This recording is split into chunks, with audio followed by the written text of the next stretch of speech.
ये गीत हमारे देश के एक बहुत बड़े संत श्री मामा जी हुए। मामा जी का मतलब ऐसे नहीं समझना कि वो पूरे हमारे संत समाज के मामा जी थे, क्योंकि वो माता जानकी को अपनी बहन मानते थे, इसलिए पूरा संत समाज उनको मामा जी कहता था। उनकी बड़ी प्यारी रचना है मामा जी की। बड़े अच्छे संत थे हमारे बिहार के, अब नहीं है, उन्हीं की प्यारी रचना है कि कोहबर में अवध बिहारी ढिठाई क्षमा करिहा हमारी। कोहबर में अवध बिहारी ढिठाई क्षमा करिहा हमारी। करिहा हमारी हो, करिहा हमारी, करिहा हमारी हो, करिहा हमारी, हमारी हो, करिहा हमारी। कोहबर में अवध बिहारी मिठाई क्षमा करिहा हमारी। कोहबर में अवध बिहारी मिठाई क्षमा करिहा हमारी।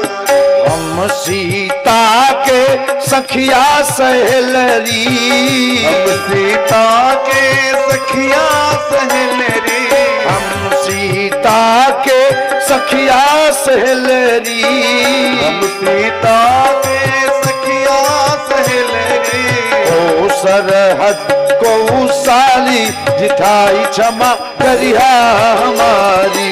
ओ सरहद जिठाई हम करिहा हमारी। कोहबर में अवध बिहारी जिठाई क्षमा करिहा हमारी।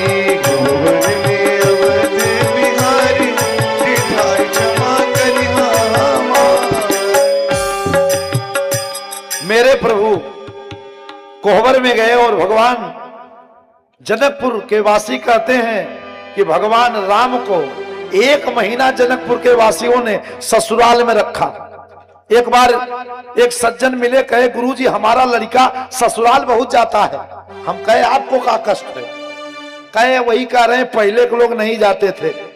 हम कहे और तो छोड़ दो, जब हमारे सनातन धर्म के देवी देवता ससुराल में रहते, लड़कवे जा रहा है काहे नाराज है? अपना ही ससुराल जा रहा है ना। कहे कैसे गुरुजी? हम कहे देखो विष्णु भगवान कहां रहते हैं? क्षीर सागर में। वैकुंठ में भी रहते हैं, लेकिन क्षीर सागर बसैया भी कहा जाता है। और लक्ष्मी जी का जन्म कहां से हुआ है? समुद्र से। अच्छा ये बताओ, शंकर बाबा कैलाश पर्वत पे रहते हैं परमानेंट। ओए पर्वतराज हिमालय की बेटी है कौन? पार्वती जी। तो ससुराल में जो उस बिरादरी का है, सब ससुराल वाला है तो पहाड़े पे। और हमारे राम जी गए तो 1 महीना तक राम जी को इतना लगा करके, हमारे जनकपुर में आज भी बुकवा लगाते हैं दुल्हा को, हल्दी लगा करके कि दुल्हा अगर काला हो तो गोरा हो जाए, उसमें हल्दी में दही भी लगाते मिलाते हैं। और आज भी हमारे जनकपुर में जो दूल्हा आते हैं, जनकपुर का एक नियम है कि किसी भी दूल्हा को धोती जरूर पहनना पड़ता है। आज भी यहां तो धोती को छू दिया जाता है, पर 2 जगह बड़ा अच्छा नियम है। ईश्वर की कृपा से भ्रमण और कथा के माध्यम से ये सब अनुभव होता रहता है। बंगाल में बिना धोती के विवाह मंडप में नहीं होता, चाहे जितना बड़ा कोई हो। भारतीय प्रधान में और वहां पे दध चूरा उपहार अपारा। सबसे ज्यादा भगवान को जानते हैं अन्न में क्या प्रिय है बताओ? चावल। पहले विवाह में भात खाते थे, खिचड़ी बनती थी, अब मिठाई खिला रहे हैं। इस पे कभी आपने सोचा?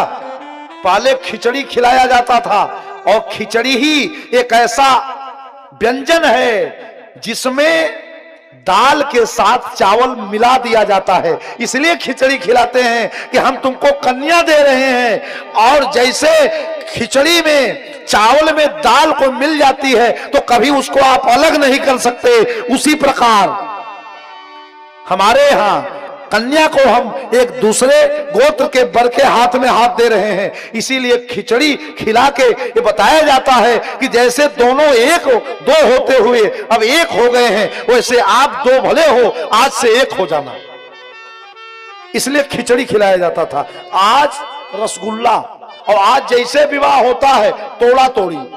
पहले क्या, सब अलग अलग, पहले लेते हैं फुल्की, उसकी शुरुआत है टूटने से होती, टूटेगा तभी पानी जाएगा, उसको लोग चाव से खाते हैं। पहले जब ये सब नहीं चलता था तो विवाह लंबे समय तक चलते थे, तोड़ा तोड़ी, पूरी और रोटी इसको तोड़ तोड़ खाया जाता है। पर चावल दाल एक ऐसा भोजन है जिसको एक में मिला के खिया जाता है, कभी चावल अलग और दाल अलग नहीं होती, इसीलिए हमारे यहां भात कहा जाता है उसको। क्यों, कोई काम किया जाता है इसलिए, क्यों, बांस का ही मंडप बनता है। पहले के राजा महाराजा सोना का मंडप बनवा देते जिसके पास पैसा होता है, बांस के मंडप में विवाह क्यों करते? कारण, क्योंकि बांस एक ऐसा पेड़ होता है कि वो अपना सर्वस्व समर्पित कर देता। जब करील बांस में निकल जाता है तो आप देखते होंगे जितना बांस की खूंटी आगे बढ़ती है पुराना वाला सूखता है, अर्थात सर्वस्व अपनी पीढ़ी को दे देता है आने वाले को। वही बताया जाता है कि बांस संतान वृद्धि का कारक माना जाता है, इसलिए बांस का होना विवाह मंडप में आवश्यक होता है।